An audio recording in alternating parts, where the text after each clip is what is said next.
खंडगिरी चली यात्रा महासमर ता भितर कोठना कोठी तुलसी गणनाट्य आग को बढ़ुवा बेले बर्तमान बद में पड़ी यात्रा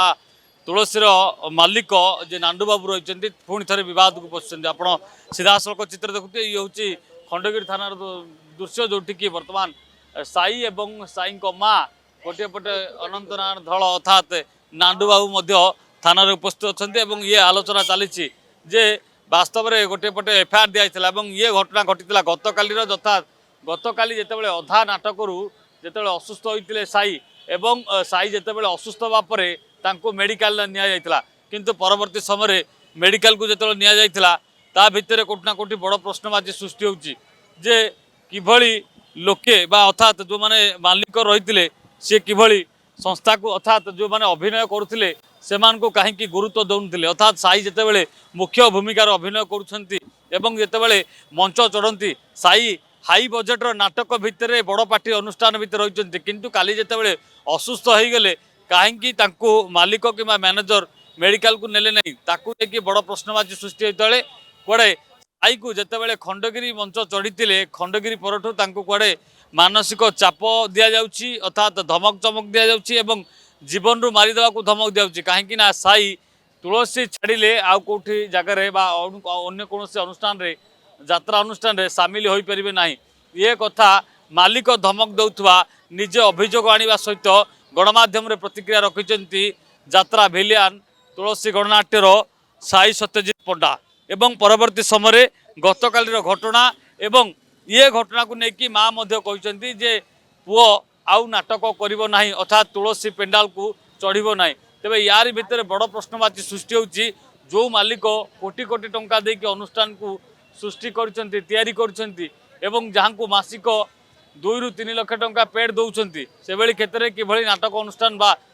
यात्रा पार्टी बंद करा जिवो ताकू नेकी बड़ प्रश्नवाची सृष्टि होतले नांडू बाबू मध्य निजे प्रतिक्रिया रखिथिले जे गत कालीर जो अचेत हबार कथा असुस्थ हबार कथा से केवल अभिनय थिला अर्थात डॉक्टर को जिते पचारि बुझी डॉक्टर कहते कौन प्रकार सेमती एते देहर असुस्थता नहीं एवं केवल गोटे सालाइन लगी परवर्ती समय जो गणमाध्यम प्रतिक्रिया प्रतिनिधि माने प्रश्न करते जे सालाइन लगी से नांडू बाबू प्रतिक्रिया कहते जे मते भी 4-4टा सालाइन लगे आपण मैंने कैमेरा ऑन करूँ तेबे ये कथार सत मिछर गुमर वास्तव में जो अग्रिम टंका नवा एवं साई विवाह जो अग्रिम टंका दरकार था कोटना कोटी मालिक मना करवा एवं परवर्ती समय जितेबाला साई अन्य पार्टी को जीवे बोली प्रस्तुत होती पूर्व कड़े मालिक एभली अभियोग आणुंट जे कोठी गले धमक धमक दिज्व माड़ मारिबा ये घटना को लेकिन केते दूर सत्यासत्य तार तदंत हम एवं परवर्ती समय आउ गोटे बड़ प्रश्नवाची सृष्टि होची जे साई जेतेबेले अन्य पार्टी की जीवे बा जोठी एग्रीमेंट करथिले गोटे पटे तुलसी गणनाट्यर मालिक अनंत नारायण दल अर्थात नांडू बाबू